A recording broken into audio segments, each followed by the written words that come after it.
आपको ज्ञात होगा, पूर्ववर्ती कांग्रेस की सरकार ने आनन फानन में जिले बनाए।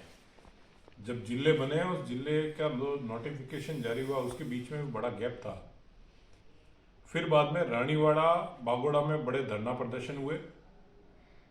सरकार ने तत्कालीन जब जिले बनाए उस टाइम पे बागोड़ा को रानीवाड़ा से जोड़ा कि भाई डिप्टी जो ऑफिस है वो रानीवाड़ा लगेगा।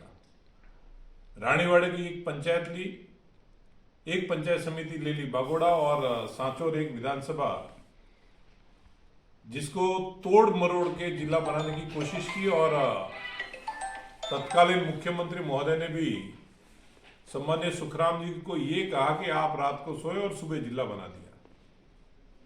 तकनीकी पहलुओं को देखे बिना, लोगों को विश्वास में लिए बिना, और जो जनता है उस जनता को जो उनकी आपत्ति थी उस आपत्ति को सुने बिना ये जो जिले बनाए, उन जिलों को भारतीय जनता पार्टी ने और भारतीय जनता पार्टी के कार्यकर्ताओं ने भी कहा कि इसकी समीक्षा करके ये जो निरस्त जिले हुए इन जिलों को वापस पुनर्गठित किए जाए।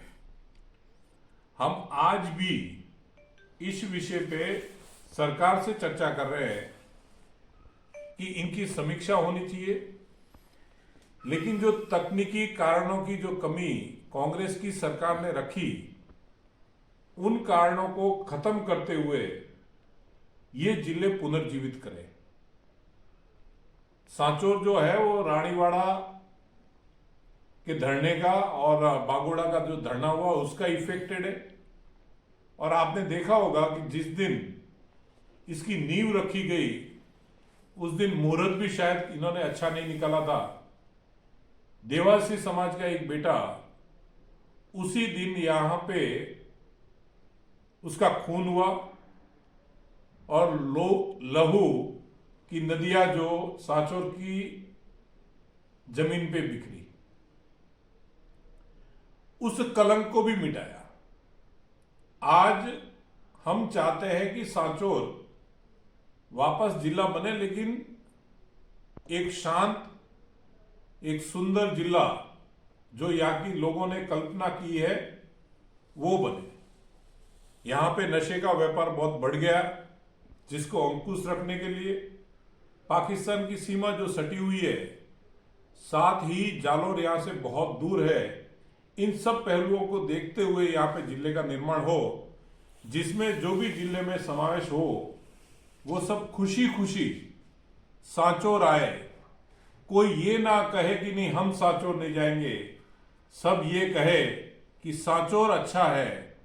ऐसा जिला हम कल्पना कर रहे हैं और जिसको बनाने के लिए जनता के साथ में हम हमेशा, भारतीय जनता पार्टी का हर कार्यकर्ता खड़ा है। लेकिन एक चीज जरूर वापस मैं दोहराना चाहूंगा कि तत्कालीन सरकार के मुखिया ने जब जिले बनाए, जिन जिलों में तकनीकी पहलुओं से कमी रखी, आज जो धरना दे रहे हैं उस सरकार के जो मुखिया सांचौर के, मैं उनसे निवेदन करना चाहूंगा कि आपको तब थोड़ा ध्यान देना था। आपके ही जो लोग हैं उन लोगों से बातचीत करके उसका समाधान निकालना था। आपको ज्ञात होगा बागोड़ा के अंदर हमारे विधायक का विरोध किया था। हमने हमारे विधायक को वहां पे भेजा, लोगों से सामंजस्य बिठाने की कोशिश की, और हमने वहां पे लोगों को ये कहा कि बागोड़ा का जो हित है उस हितों को ध्यान में रखेंगे। जो इन्होंने बागोड़ा के साथ में अन्याय किया उस अन्याय को हम नहीं होने देंगे, ये भी हमारे विधायक ने, भीनमाल के विधायक ने कहा था। ऐसा ही इनको भी करना चाहिए था कि यहाँ की जनता और वहां की जनता के बीच में सामंजस्य बिठाए, इनके जो जनप्रतिनिधि है उनसे बातचीत करे, और उनसे बातचीत करके सारा सामंजस्य अगर बिठाया होता तो शायद ये सांचौर जिला निरस्त नहीं होता। क्योंकि तकनीकी पहलू जो इन्होंने कमी रखी, इन्होंने शायद उस टाइम पे आनन फानन में जो मर्जी आए वैसे जिले बनाए। आपने पहले भी सुना होगा, कलेक्टर कार्यालय के लिए यहाँ पे जमीन नहीं है। कलेक्टर कार्यालय के लिए जितनी जमीन चाहिए उस जमीन से आधी जमीन का प्रपोजल भेज रहे, ये कह रहे हैं कि हम गुजरात के साइड में कलेक्टर कार्यालय बना लें। आप सोचिए कि गुजरात साइड में आप गुजरात बॉर्डर पे कलेक्टर कार्यालय बनाओगे, सांचौर की जनता या रानीवाड़ा की जनता वहां कैसे पहुंचेगी? ये सारे पहलू इनको ध्यान में रखने चाहिए थे, जिसको इन्होंने ध्यान में नहीं रखा। इस वजह से, इनकी वजह से ये जो जिला है निरस्त हुआ है, ना कि वर्तमान सरकार की वजह से निरस्त हुआ है। मैं इतना जरूर आपको विश्वास दिलाता हूं, भजनलाल जी की सरकार में जनता के हितों को हमेशा ऊपर रखेंगे और जनता के हितों को ऊपर रखते हुए सांचौर को न्याय दिलवाने के लिए, सांचौर के साथ में सांचौर की सेवा करने के लिए हम लोग सब तत्पर है और वो हम करके दिखाएंगे। सर, जिला निरस्त होने के बाद जिला मुख्यालय पे महापड़ा हुआ था। जिला बचाओ संघर्ष समिति ने कहा है कि भजनलाल का जो गृह क्षेत्र है डीग, सलूम्बर या खेरतल, वो जिले है उसका क्षेत्रफल जनसंख्या उतना ही सांचौर में, वो रद्द नहीं हुए, सांचौर क्यों? मैं आपको वापस कहना चाहूंगा कि जो जिला इन्होंने रद्द करने की ये बात कर रहे हैं, जो यहाँ पे विरोध हुआ और विरोध के बीच में सामंजस्य नहीं बिठाना, तकनीकी जो पहलू है और यहाँ पे जिले के जो मापदंड, आपने अभी कहा कि वो जिले निरस्त नहीं हुए, ये जिले निरस्त क्यों हुए? मैं आपसे यही कहना चाहूंगा कि कलेक्टर कार्यालय के लिए जो जमीन है उसको चिन्हित करने का कार्य किसका था? अभी तक इन्होंने कलेक्टर कार्यालय के लिए जमीन चिन्हित क्यों नहीं कर पाए? क्यों उसका मापदंड पूरा नहीं कर पाए?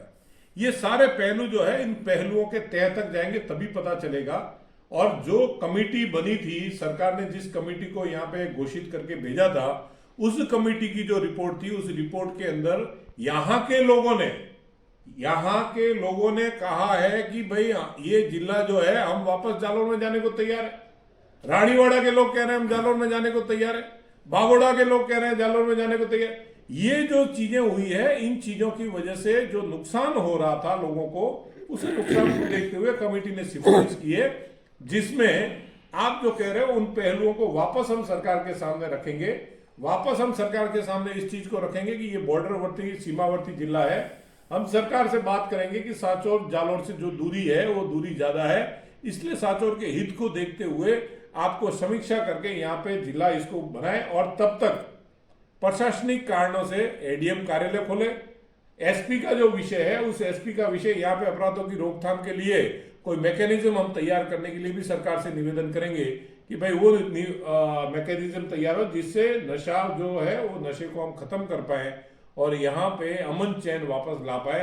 आज सांचौर जो हर जगह पे बदनाम करके इन्होंने रख दिया लोगों ने, उस कांग्रेस को मैं कहना चाहूंगा वापस सांचौर में अमन चैन और खुशहाली लाने के लिए जितने भी कार्य करने पड़ेंगे हम करेंगे। धन्यवाद। तो 65 करोड़ की ये सौगात आदरणीय प्रधानमंत्री नरेंद्र मोदी जी और आदरणीय गडकरी जी ने हमें सांचौर में दी है।